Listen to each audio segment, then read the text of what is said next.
हा उठा उठा, उघडा दोन्ही डोळे, उघडा आई. तर बघा माझ्याकडे, आता मी कुठे आहे आई, मी कुठे आहे आई, उचला वर. हा उचला आता, उठा आता, उठा उठा आई, उठा उठा. उठ बघ आता, आता बघ मला. असं नाही डोळे दाखवू नको, इकडे बघ. चाललो आपण.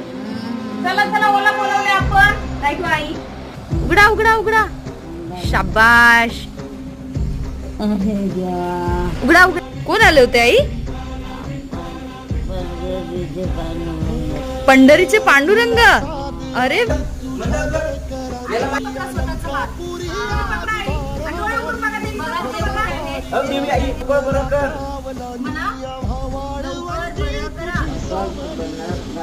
अरे वा वा वा, छान छान छान छान.